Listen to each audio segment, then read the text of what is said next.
yahoo babaláwo kábírù arínájà ojú òrìṣà tẹ́ ẹ ṣe yìí àwọn èèyàn ń sọ̀rọ̀ lórí ẹ̀ o ṣùgbọ́n kí ni nǹkan táwọn èèyàn ń sọ ẹ jẹ́ á farabalẹ̀ láti wo fọ́nrán yìí dópin ẹ ṣé gan. ẹ ǹlẹ́ o ẹ dẹ̀ káàbọ̀ sórí ìkànnì yìí lẹ́yìn ìtàgé bí ènì bá jẹ́ ìgbà àkọ́kọ́ tẹ́yìn kan ṣalábàpàdé ìkànnì yìí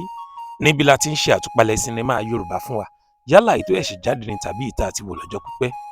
ẹ má lọ láì jẹ́ pé ẹ bá wa subscribe sí bíbá yìí kí ni ìta tún mú wá fún yín lónìí ojú òrìṣà látọwọ́ kábírù arínájà yahoo babaláwo ọ̀pọ̀ èèyàn ló ti ń sọ pé fíìmù yìí dùn o ṣùgbọ́n bí tán parí ẹ̀ sí yẹn kò yẹ kán parí ẹ̀ síbẹ̀ rárá torí fíìmù yìí sì gbọ́dọ̀ ní part 2 èmi náà wá ń sọ fún yín pé lóòótọ́ ni ojú òrìṣà ó sì ní part 2 ṣé ẹ fẹ́ wo kọ́mẹ́dì ni ẹ fẹ́ kọ́gbọ́n ni ẹ̀kọ́ lẹ fẹ́ kọ́ ni ojú òrìṣà lẹ ní láti wò. For fans of Yoruba drama, Oju Orisha delivers a familiar yet engaging experience. The Factorian cast led by Kabiru Arinoja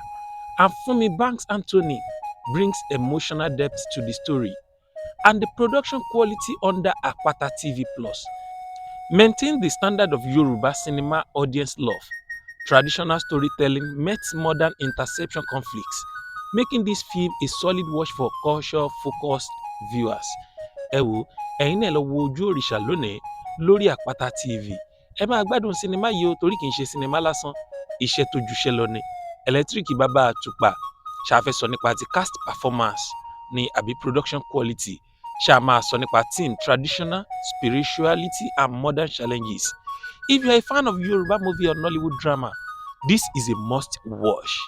A gbọ́dọ̀ wo eléyìí ni o torí Ojú Òrìṣà ó lágbára ju bá a ṣe rò ó lọ kò sálágbára títí ayé o fúngbà díẹ̀ ni ọba mẹ́wàá ìgbà mẹ́wàá kò sí pé mi mo lágbára jù kò dẹ̀ sí àṣegbé kan láyé àṣegbé ò sí o àṣepamọ́ òun ló wà. Lára àwọn òṣèré tí ẹ máa bá pàdé ńbẹ̀ ẹ máa rí Ògbólúkẹ́ níbẹ̀ ẹ máa rí Kábírù Arínájà fúnra rẹ̀ Monsuru Ìjàyégbèmí Funmi Banks Anthony Dìgbòlùjà àti bẹ́ẹ̀ bẹ́ẹ̀ lọ èrò pọ̀ ńbẹ̀ tẹ́ ẹ máa rí ńbẹ̀ Ọlọ́run ẹ gbà mí gbọ́nà òótọ́ ọ̀rọ̀ mo sọ fún yín. Ẹ wò ó tẹ́ni bá jẹ́ ìgbà àkọ́kọ́ tẹ́ kọ́ ń ṣalábàpàdé kan nìyí ẹ má gbàgbé láti bá wa subscribe sí bíbá yìí ká lè máa mú àwọn review yẹn wá fún yín bó bá ṣe ń lọ. Lẹ́yìn ìtàgé lórúkọ ìkànnì yìí títí ìgbà míì tá a tún fi pàdé èmi àti yín a ò ní ju ẹni tí wọ́n ń wá o ó dàbọ̀.